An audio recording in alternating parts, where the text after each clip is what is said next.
hoje a ação direta de inconstitucionalidade 4.060, que procede de Santa Catarina, relatada pelo ministro. Nós estamos com 7. Não, o ministro Gilmar está apenas aqui na antessala, então. Mas ele pediu, claro, acho que foi atender um telefonema urgente. Então, me parece que...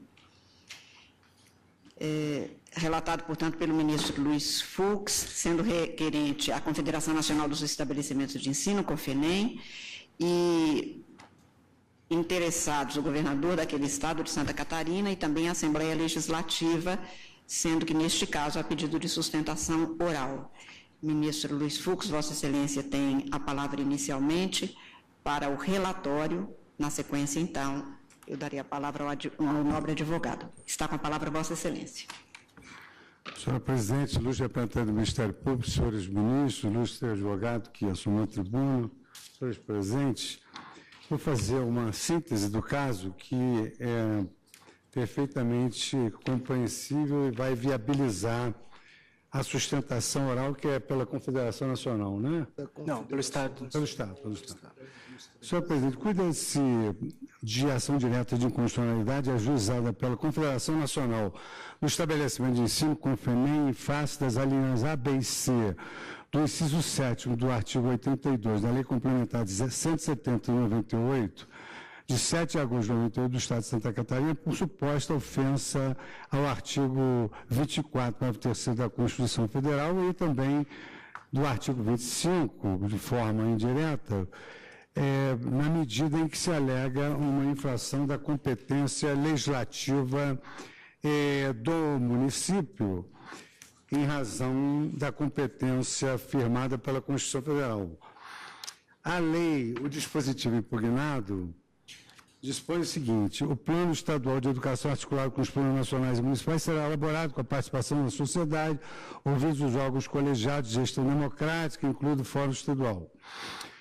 Inciso 7. O número de alunos por sala de aula que possibilite adequada comunicação e aproveitamento, obedecendo a critérios pedagógicos e níveis de ensino da seguinte forma: na educação infantil, até 4 anos, máximo de 15 crianças, com atenção especial a menor número nos 2 primeiros anos de vida e até os 6 anos, no máximo de 25 crianças. No ensino fundamental, máximo de 30 crianças até a 4ª série, os ciclos iniciais, e de 35 alunos nas demais séries. No ensino médio, 40 alunos. A Constituição Federal dispõe que compete à União legislar concorrentemente sobre educação, cultura, ensino e desporto. Inexistindo lei federal sobre normas gerais, os estados exercerão a competência legislativa plena para atender às peculiaridades. Numa breve síntese, a tese da demandante é no sentido que a lei do Estado de Santa Catarina apresenta-se simultaneamente como ilegal e inconstitucional, tendo em vista que o número máximo de alunos em sala de aula imposto pela referida lei não teria fundamento de validade no sistema de ensino do Estado de Santa Catarina, tampouco nas condições materiais da instituição de ensino, e ofensa a competência da União para legislar sobre normas gerais nos termos do que previsto no artigo 24, inciso 9 e parágrafo 3º da Constituição Federal. O governo do Estado de Santa Catarina apresentou as suas informações defendendo a constitucionalidade dos dispositivos. A Assembleia Legislativa também prestou as suas informações pugnando pelo reconhecimento da improcedência do pedido, o que se equipara à defesa da constitucionalidade engendrada pelo Estado. O advogado-geral da União sustentou também a constitucionalidade da lei. Em seu parecer de folha 563 e 568, o ilustre Procurador-Geral da República, também acompanhando as ideias ventiladas pela Advocacia Geral da União, opinou no sentido da constitucionalidade da lei estadual. O ministro Dias Toffoli declarou-se impedido, tendo em vista que atuou como advogado-geral da União. Tenho a impressão que com esse relatório torna-se possível a sustentação oral por parte do eminente advogado. Perfeitamente. Pois não. Concedo a palavra para falar pelo governador do Estado de Santa Catarina, o doutor Sérgio Laguna Pereira. Vossa Excelência terá até 15 minutos para proferir a sua manifestação. Está com a palavra. Tentarei ser breve, Excelência. Senhor Presidente, senhor ministro relator, senhora ministra, senhores ministros ilustre Procurador-Geral da República, trata-se aqui de ação direta de inconstitucionalidade ajuizada pela Confederação Nacional de Estabelecimentos de Ensino, que impugna, como destacou o relator, as alíneas A, B e C, no inciso 7º do artigo 82 da Lei Complementar Estadual 170 de 98, que dispõe sobre o Sistema Estadual de Educação. Sustenta a requerente, basicamente, que a lei catarinense usurpou a competência legislativa da União com violação ao artigo 94, inciso 9 e parágrafos da Constituição Federal, por supostamente não ter seguido as normas gerais que foram veiculadas no artigo 25 da Lei 9394, que é a Lei de Diretrizes e Bases da Educação Nacional.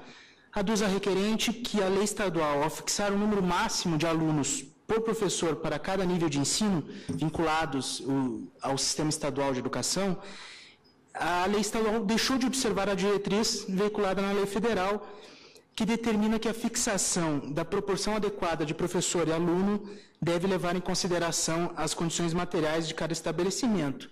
E disse a requerente na petição inicial, sem demonstrar, que essa lei estadual desestimula investimentos no ensino privado, pois elevaria o preço da educação privada a patamares ruinosos. Essa é uma expressão usada na inicial. Ocorre, senhora presidente, que, consoante se pretende demonstrar, essa pretensão é destituída de fundamento, pois não há qualquer incompatibilidade entre a lei catarinense e a Constituição Federal. O artigo 25 da Lei de Diretrizes e Bases da Educação dispõe, eu peço licença a ler para vossas excelências, será objetivo permanente das autoridades responsáveis alcançar a relação adequada entre o número de alunos e professor, a carga horária, as condições materiais do estabelecimento. E o parágrafo único. Cabe ao respectivo sistema de ensino, e eu grifo essa parte, cabe ao respectivo sistema de ensino, à vista das condições disponíveis e das características regionais e locais, estabelecer parâmetro para atendimento do disposto nesse artigo. A lei complementar estadual impugnada, então, tratando do Plano Estadual de Educação, estabeleceu o que ele deve contemplar. Aí no inciso 7º, o número de alunos por sala de aula que possibilite adequada comunicação e aproveitamento, obedecendo critérios pedagógicos e níveis de ensino. Da seguinte forma, a linha A, na educação infantil até 4 anos, máximo de 15 crianças, com atenção especial a menor número, nos 2 primeiros anos de vida e até os 6 anos, máximo de 25 crianças. No ensino fundamental, máximo de 30 crianças até a 4ª série ou ciclos iniciais e de 35 alunos nas demais séries ou ciclos. No ensino médio, 40 alunos. Como se percebe, não há nenhuma incompatibilidade entre o que dispôs a União a título de normas gerais e o que dispôs o Estado a título de normas complementares. Em primeiro lugar, excelências, é preciso que se afirme que se trata a legislação sobre educação e ensino, nos termos do artigo 24, inciso 9 da Constituição, é uma competência concorrente entre União, Estados e Distrito Federal. Portanto, cabe à União estabelecer somente as normas gerais e aos Estados legislar de forma suplementar, segundo as peculiaridades regionais.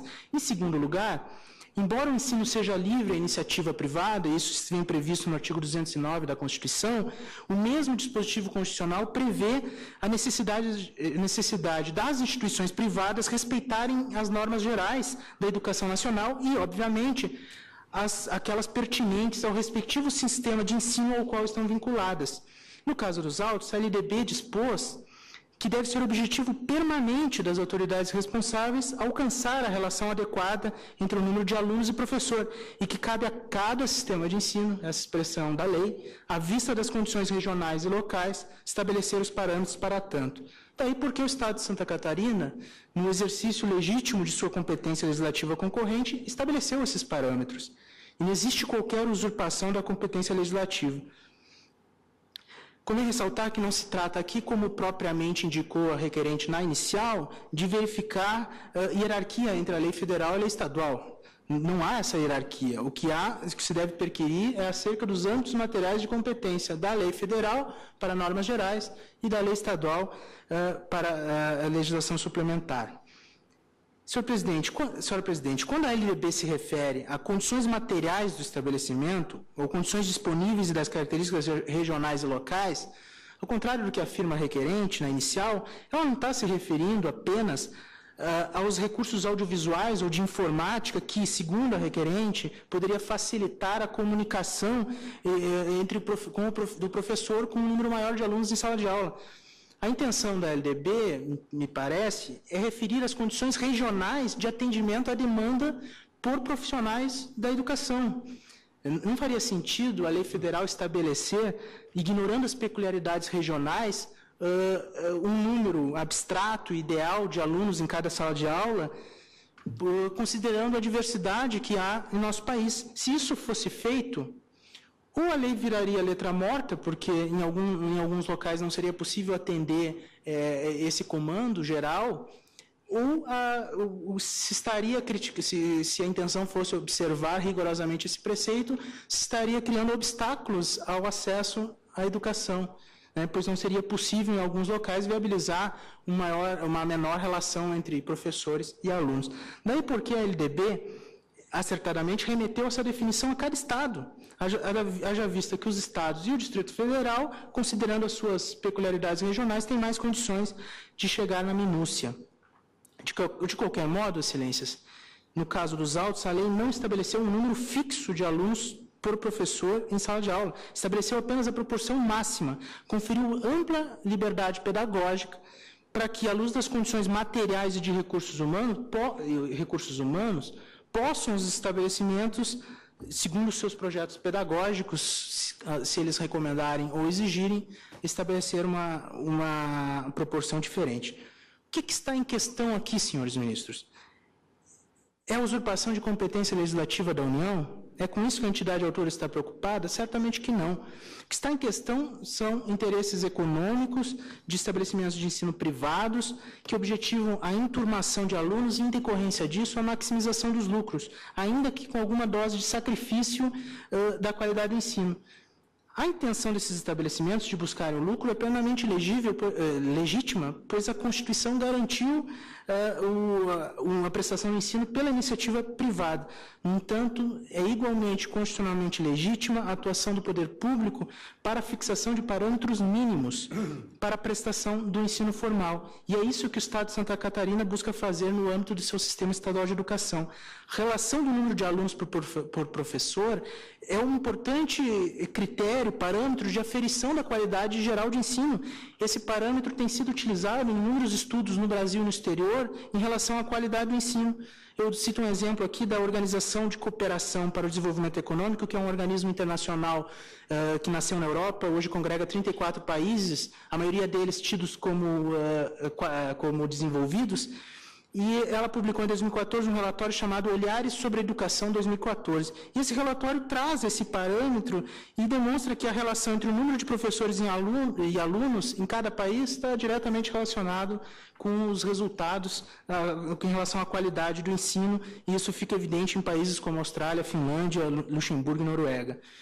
No caso brasileiro, inclusive, há um projeto de lei que já foi aprovado pela Câmara em 2009, o projeto de lei 597 de 2007, tramita atualmente no Senado, que prevê até uma relação ainda menor entre professores e alunos. São, para citar um exemplo, 35 alunos por professor no ensino médio, enquanto a lei catarinense está exigindo uma relação máxima de 40 alunos por professor no ensino médio.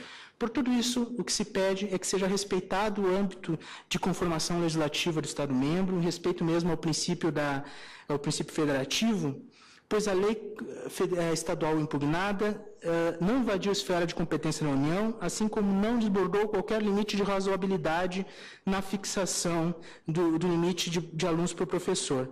Aliás, a irrazoabilidade sequer foi diretamente alegada na petição inicial.